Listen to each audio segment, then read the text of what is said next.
তো হ্যালো বন্ধুরা, কেমন আছো তোমরা সবাই? আশা করছি ভালো আছো।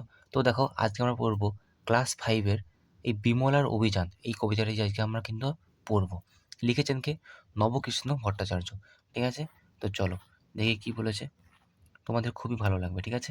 আর একটা রিকোয়েস্ট, যদি চ্যানেলে নতুন হয়ে থাকো তাহলে কিন্তু চ্যানেলটা অবশ্যই লাইক, শেয়ার, সাবস্ক্রাইব কিন্তু করে দিও, ঠিক আছে? তো চলো দেখি কি বলেছে আজকে কবিতাটা। খাবো না তো আমি দাদাকে অতটা ক্ষীর, অতখানা অবনীর, আমার বেলায় বুঝি ক্ষীর মাত্র নামি, খাবো না তো আমি। কি বলেছে? খাবো না তো আমি দাদাকে অতটা ক্ষীর, মানে দাদাকে অতটা ক্ষীর দিয়েছো, অতখানা অবনীর, মানে অব অব আর কি, এই যে অবু হচ্ছে তার ভাইয়ের নাম, ঠিক আছে? এটা আগে বলে দিচ্ছি। বিমলার ভাইয়ের নাম হচ্ছে অবু, ঠিক আছে? তার ভাইকেও বলছে অতটা ক্ষীর দিয়েছো, দাদাকে অতটা ক্ষীর দিয়েছো, আমার বেলায় বুঝি ক্ষীর মাত্র নামি, নামি বলতে মানে অল্প, আমার বেলায় অল্প ক্ষীর দিয়েছো, খাবো না তো আমি। তাই অভিমান করে কি বলছে বিমলা, যে আমি খাবো না। হুম, আমার বেলায় অল্প।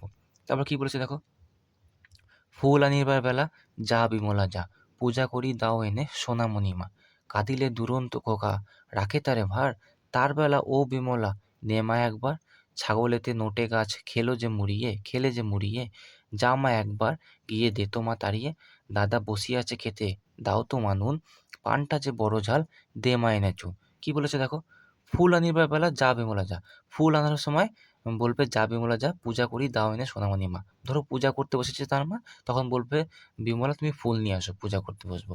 আচ্ছা, কাঁদিলে দুরন্ত খোকা রাখা তারে ভার, তার বেলা ও বিমলা নেমা একবার। আচ্ছা, দুরন্ত খোকা, যদি খোকারা বাচ্চারা আর কি খুব কান্নাকাটি করে বা তাকে যদি রাখতে ভার হয়ে যায়, অসুবিধা হয়, তখন কি বলবে, নে বিমলা তুই একটু সামলা বাচ্চাটাকে।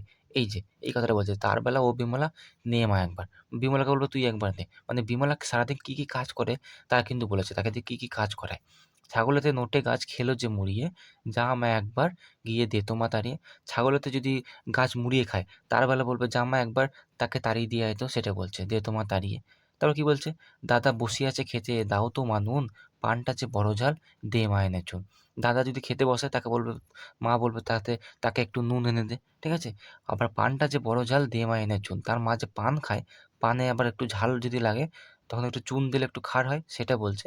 যে পান যদি ঝাল লাগে, তখন মা বলবে দে মা এনে চুন। তাকে দিয়ে কি কি যে কাজ করায় সেটা তোমরা পড়লে।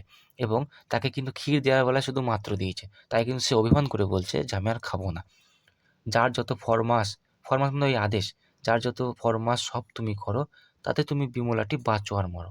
খাবারটি আসে যেই আর তারে মনে নেই, তার বেলা রাধু মাধু রামি বামি শ্যামি, হ্যাঁ? খাবো না তো আমি। কি বলছে? যার যত ফরমাস মানে আদেশ সব তুমি করো। সব তুমি করো বলতে বিমলাকে করতে বলছে। সব আমি করব। হ্যাঁ? তাতে তুমি বিমলাটি বাঁচো আর মরো। বাঁচো বলতে এখানে একদম বাঁচো আর মরে যাওয়ার কথা না। মানে আর কি, তুমি ক্লান্ত হয়ে পড়ো সেই কথা বলছে। যে তোমার যে অসুবিধা হচ্ছে, ক্লান্ত পড়ছে, সেই হিসাবে যে তুমি বাঁচো আর মরো দেখে লাভ নেই। তুমি আমার আদেশ পালন করো। সব তুমি যত ফরমাস সব তুমি করো। খাবারটি আসে যে আর তার মনে নেই। কিন্তু খাবার আসার সময় তাকে আর মনে থাকে না। সবার নিজে, নিজে খাওয়া-দাওয়া হয়ে যায়, তাকে আর মনে নেই। তার বেলা রাধু, মাধু, রামি, বামি, স্যামি, খাবো না তো আমি। হ্যাঁ? তাই সে অভিমান করে সে কি বলছে? সে খাবে না। দেখো, তারপরে লাস্ট স্ট্যান্জা কি বলেছে? দাদা বড় বেশি, বেশি খাবে দাদা তাই। অবু বেশি খাবে, আহা সেটি ছোট ভাই। দুধারে সোনার চূড়ো, মাঝেতে ছাইয়ের নুরো, তাই বুঝি বিমলার কমে গেছে দামি, খাবো না তো আমি। কি বলছে? দাদা বড়, বেশি, বেশি খাবে দাদা তাই। দাদা যেহেতু বড়, ঠিক আছে সে বেশি খাবে। অবু বেশি খাবে, আহা কারণ সে ছোট ভাই। মানে ছোট ভাই খুব আদরের হয় সবারই কাছে, ছোটরা আর কি। তাই বলছে অবু বেশি খাবে কারণ সে ছোট, সে আদরের। আর দাদা তো বড়, তাই বেশি খাবে। দুধারে সোনার চূড়ো, মাঝেতে ছাইয়ের নুরো। তাই কি বলছে? দুধারে সোনার চূড়ো, মানে একদিকে দাদা, একদিকে তার ছোট ভাই অবু, তাই না? দুধারে সোনার চূড়ো, মাঝেতে ছাইয়ের নুরো হয়ে গেছে। কে? বিমলাকে নিজের কথা বলেছে। তাই বুঝি বিমলার কমে গেছে দামি? তাই বলছে বিমলার দাম কমে গেছে। কারণ সে মাঝখানে পড়ে গেছে। তাই বলছে যেহেতু তার দাম কমে গেছে, তাই অভিমান করে সে বলছে, "খাবো না তো আমি। তাই আমি খাবো না।" তো এই হচ্ছে বিমলার কিন্তু অভিমান আরকি। বোঝা গেছে? তো তোমাদের কেমন লাগলো কবিতাটা? অবশ্যই জানিও, ঠিক আছে? ভালো লাগলে অবশ্যই লাইক, শেয়ার, সাবস্ক্রাইব কিন্তু করো, ঠিক আছে? এবং তোমাদের বন্ধুর সঙ্গে অবশ্যই শেয়ার করে দিও। আমার চ্যানেলে কিন্তু ম্যাথস, আ স আম বাংলা, ইংরাজি সব কিন্তু ভিডিও ক্লাস ওয়াইজ আপলোড হয়। তো তোমরা দেখতে কিন্তু, যদি দেখতে চাও তো অবশ্যই লাইক, শেয়ার, সাবস্ক্রাইব কিন্তু করে রাখো চ্যানেলটাকে, ঠিক আছে? তো চলো, থ্যাংক ইউ।